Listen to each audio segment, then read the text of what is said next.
Le Tour du monde par les océans, c'est le Vendée Globe, la plus importante course en solitaire sans escale et sans assistance. Soutenu par la fondation de famille Sando dans le cadre du projet Rivage, le navigateur Bernard Stamm participe à cette course qui dure près de 3 mois. À bord de son voilier, Bernard traverse des écosystèmes marins et des zones climatiques peu fréquentées. C'est une occasion unique d'enrichir les connaissances de la communauté scientifique et de les partager avec le grand public.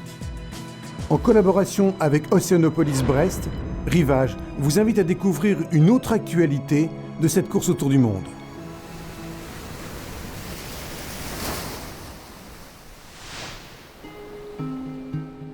La pointe de la Bretagne se caractérise par une exceptionnelle biodiversité sous-marine.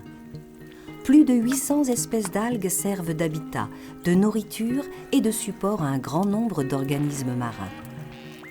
Les pigments qui leur confèrent leur couleur sont utilisés pour les classer en 3 grandes catégories, rouge, verte ou brune. Contrairement aux microalgues qui errent au gré des courants, les macroalgues colonisent les côtes bretonnes depuis l'estran jusqu'à des fonds d'environ 30 mètres. Parmi les algues brunes, les laminaires sont caractéristiques du littoral breton.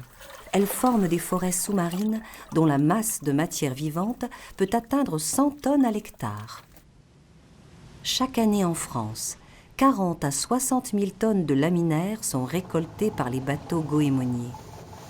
Initialement ramassés sur la grève pour amender les sols, leur exploitation s'intéresse aujourd'hui à l'extraction des alginates. Ces substances sont utilisées dans les domaines de la cosmétique, la pharmacie ou l'agroalimentaire. Dans les zones de récolte, le suivi des mécanismes de recolonisation du milieu est une question essentielle. In situ, les scientifiques ont adopté des protocoles reproductibles. Ils comparent ainsi des sites témoins à des sites dits destructifs. Sur ces derniers, les roches sont volontairement mises à nu. Vient ensuite un suivi régulier du processus de recolonisation. Ces travaux permettent de mieux comprendre la dynamique des populations d'algues brunes. Selon les espèces, les résultats pointent aussi l'importance de la mise en jachère des zones exploitées par les goémoniers. Aujourd'hui, les projets portant sur la filière des macroalgues allient scientifiques et industriels, recherche fondamentale et appliquée. Il s'agit de découvrir de nouvelles molécules et sans doute de nouvelles utilisations.